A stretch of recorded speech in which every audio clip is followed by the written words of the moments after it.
Everyone, today we're diving into a side-splitting social disaster with the hay. It's a party invitation for sis. Just look at Mum over there holding that shiny letter. She's already dreaming of living the high life. As dark clouds rolled, Mrs. Bennet's eyes gleamed with calculation, weighing high society's pros and cons. She purposely plotted to make her sister sick to keep her at home. Little did she know it actually worked. What a twist. Bingley tucked her sister into the guest room while Mum wore a grin that screamed mission accomplished. She didn't care one bit about her daughter's pale complexion, just calculating how much quality time she could snack with the rich folks. Faced with this mess, Elizabeth didn't agree but had to roll with the punches in this marriage investment reality. In Elizabeth's mind, sister's health was number one, so she resolved to. She bravely marched down the peaceful path, hiked 3 miles to the Bingley estate, arriving in a total state of chaos, just in time to bump into Bingley and Darcy mid-chit-chat. Her dress was mud-splattered, clashing horribly with the posh hole, and without the second thought for the shocked gazes, she dashed in and out with a perfunctory greeting. Darcy's gaze lingered on her retreating figure, ignoring Bingley's playful jabs. Sister's visit brightened the sickly gloom, and Bingley warmly invited her to stay and recover. This kindness brought Elizabeth some comfort, but she soon noticed Bingley had a bit of a crush on Darcy.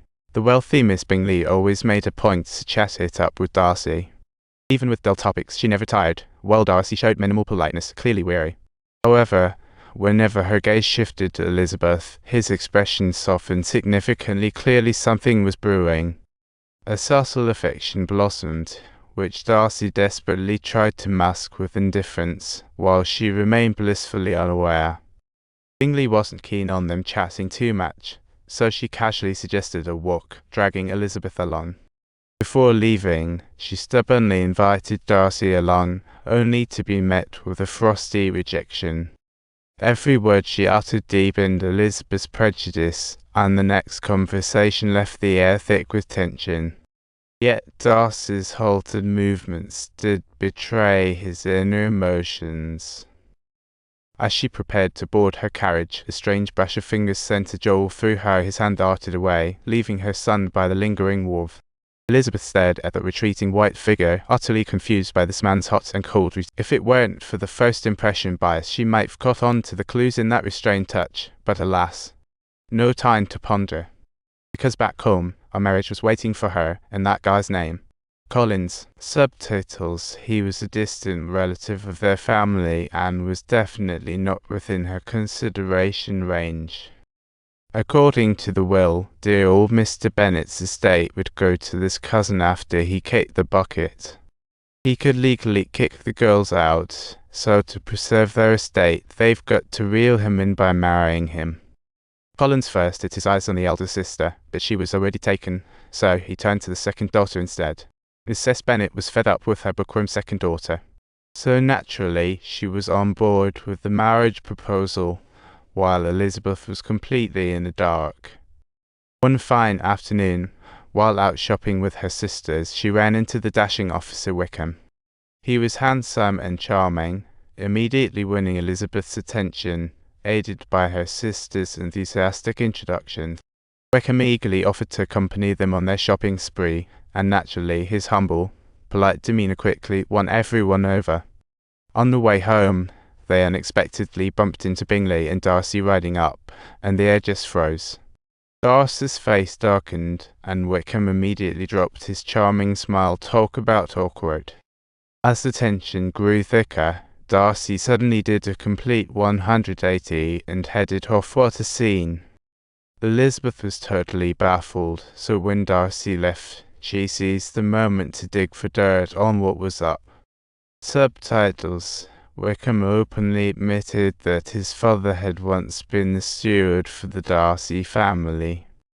Old Mr. Darcy had been quite fond of him and set him up for the clergy job before kicking the bucket. But jealousy sired Darcy, who went back on the promise, leaving Wickham hanging without the funds he deserved. With no official evidence, Elizabeth concluded Darcy was just full of himself. Hence her loathing for him grew. At the ball, dressed up, she didn't see Wickham. After inquiring, she learned he hadn't shown up at all, and in her moment of disappointment, Collins pulled her to the dance floor. She struggled and stomped around awkwardly, making a total mess of the dance, but finally escaped as the music died down. But just as she turned around again, there stood Darcy, waiting patiently. Subtitle: This typically proud gentleman actually asked her to dance, surprising Elizabeth.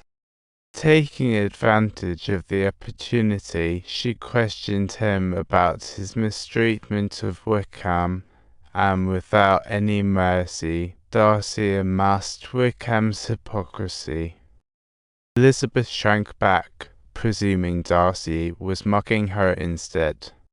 She quickly fired back with some witty remarks of her own. As the music played, they danced in a rivalrous atmosphere, both strangely aware of each other's reactions. As the last note faded, Elizabeth rushed off, leaving a wall of Pride and Prejudice in their wake. If you're enjoying our tale, don't forget to hit like, subscribe, and share. Your support means the world to us.